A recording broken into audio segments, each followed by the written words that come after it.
Good evening, everybody. Thank you, Charmaine, for inviting me on the call tonight. Yes, I am really pleased to be here to talk about.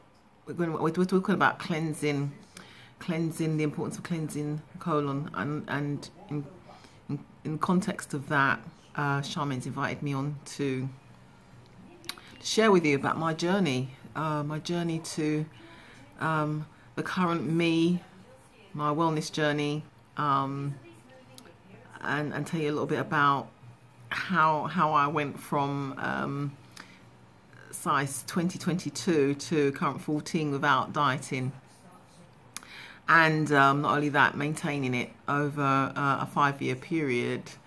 Yeah, it's been really quite an amazing journey.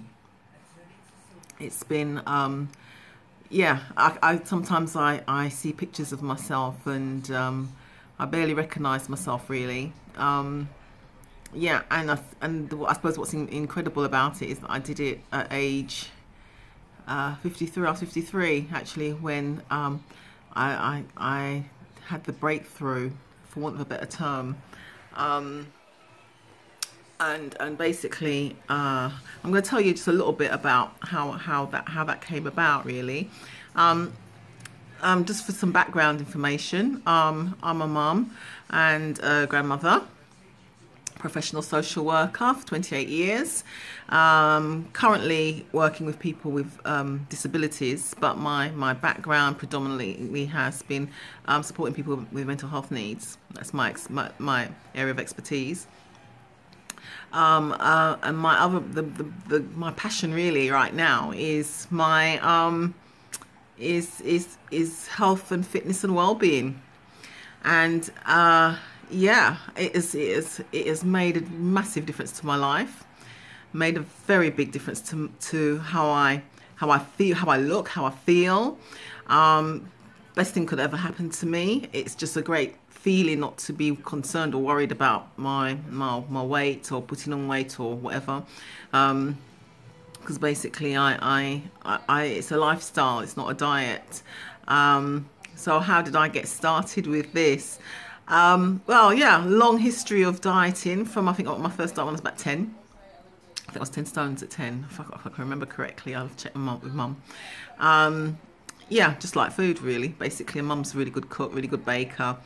I think the weight gain started when I was about 8 or 9 really, and I think what happened was I broke my arm in this playground, and had to have it set in a plaster, and I had to I say they starved me. That's how I recall it. I was starved, basically, so that I could have the general anaesthetic. And I think from then on, it was kind of after that. It kind of that's when it kind of I think that's what from my recollection. And then from then on, it's been a long, hard road of diet after diet. I'd go on a diet, lose weight, put back on again. I suppose the concern really is that every time I did that, when I lost weight successfully, lose weight, restricting my calories, that was the thing I think at the time, I'd put it all back on again and more, and it just got this cycle. And I suppose I got to a point where I just got tired of it, really, to be honest. And I think you lose faith sometimes, because you think, well, doing all the right things, you know, it's like it's depressing, for want of a better term. I really think that it can be really depressing. For me, it was very depressing. I mean, I was getting depressed for other things as well, but there's just general frustration of kind of have this situation where for me, I'd always had a weight problem. So how did the transformation come about? Well, basically, it was, I don't know if you'll recall, 5 years ago, there was this horse meat scandal, where I think minced meat was being sold as horse meat was being mixed up with other meat and being sold. as just ordinary beef mince or lamb mince or whatever. What happened at the time was really, it kind of led me and my my partner of the time to start questioning really, how do we know what we're eating really? So from that, on the back of that started to do some research online, and kind of horrified at some of the things that we learnt.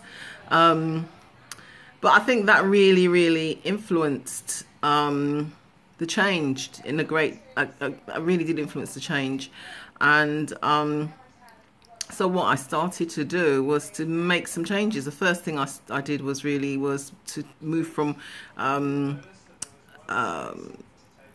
regular meats and chicken, and started to eat organic rather than the mass-produced stuff. And then after that, started to cut out red meat. Then I cut out. Eventually, I started organic chicken. And eventually, I decided to. I took that and let more vegetable protein, so lentils, pulses, beans, nuts as protein. At the time, I stopped fish as well, but that wasn't because. That was mainly because I had a really bad reaction to some fish that I ate at one stage, and it made me sick, and I just kind of assumed that I wasn't able to eat fish, so I stopped eating it completely. And so at one point I was just eating eggs, organic eggs, egg whites I think at one point as well, or I was reducing the amount of egg whites because of the cholesterol kind of scare. And yeah, and then after that, and I just built on that, and it was really a transition from making basic swaps with, unhealthy food products to more healthier stuff, more fruit and vegetables, and in conjunction with that, the exercise. But the exercise was always there. I've always exercised anyway. It's nothing new. It doesn't matter what size I've been. I've exercised, and the weight loss and the weight just started to fall off. Was interesting. What I think was really interesting, I think is quite an important point to make, was that I was actually focusing on weight loss at the time when I was making the changes. The changes were really with regards to health, or what I thought was good or not good to eat. In the interest of health, and concerns about not wanting to put rubbish in my system, basically, that's going to cause disease and create disease. And one of the things that I learned along the way was really about the importance of cleansing the colon, and the colon is the heartbeat of the body, because that's where all our food is processed, and food is our fuel. It's what builds our bodies. The Chinese proverb or Japanese proverb is that you are what you eat is really, really key. What you are actually what you eat. And the problem with the food at the moment, really, from my point of view, is that often we're eating foods that are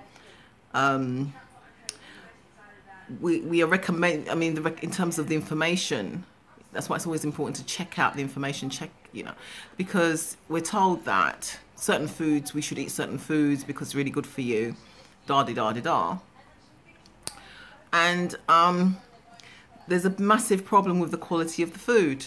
Quality of the food is it's not even questionable. It's basically it's gotten the nutritional value of some of the food that we eat is questionable, and I think that the other thing is about elimination, the importance of elimination, of ridding your body. Once the food goes into your body, it's supposed to take what it needs from our body's supposed to take what it needs from the food, and the waste is supposed to come out of our body.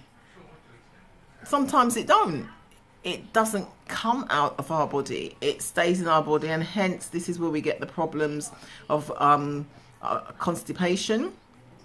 The build-up of stuff on the walls of the colon can have an impact on how well we absorb the essential vitamins and minerals that we need. Leaky gut is another thing with food stuff getting into our bloodstream, and hence we have this situation where we have lots of disease. So it's a combination of things that I've done that has led to the success. But the key thing is that you have to do something. Doing nothing is not the way, and eating anything you feel like isn't the way. And you know, and it's a time thing. It's not an overnight thing. If you think about it, when you gain the weight, it doesn't happen overnight. Sometimes we want instant results, but you know, for me, it wasn't. You know, once I realised what was happening, I was quite yeah, happy really, and it just, you know, when you see results and you feel better for it, then you stick with it. So, I mean, in a nutshell, that's me. Yeah, so that's the story. And yeah, so the key things was really the food, changing the food. The exercise was always there. As I said, it's always been there, and I'm pretty consistent with exercise. But it was really the food, the food that you eat. So it's a lifestyle change. It's not a diet. A diet is a restrictive diet. Is that just that? It's a restrictive diet. Is it something that you can sustain? No, often it's not, because and sometimes it's very extreme. I haven't used any shakes. I haven't used any pills. I haven't used any portion control. Don't believe in it. I'm eating all the time. I talk about food all the time. I'm sure it gets on people's nerves sometimes, because I really am really into I love food. It's just that, you know, I eat quality stuff. That's the only difference now, and I'm mindful of what I eat, which is very important. So that's me. As for doTERRA is an amazing company with some amazing products in terms of healing, and it goes hand in hand with what I'm doing with my wellness journey, because it's all natural. I think the emphasis has to be that's what everything that I've done to make the changes in my lifestyle. I've done it organically, and I've done it naturally as possible. I've avoided wherever possible the temptation of, you know, bars and shakes and all that kind of stuff. I've done all that stuff before, and it never worked for me. Or it worked short term, and long term not sustainable, not very good for you. So I'm a real advocate of developing wellness with nature, as naturally as possible, and doTERRA does it naturally. I mean, at the moment I've been having a challenge with my thumb on my hand, pain in it. Couldn't understand what that was, or what it has been, because I haven't actually been to the doctor with it. But basically what it is that I've had this pain in my thumb, and I've been using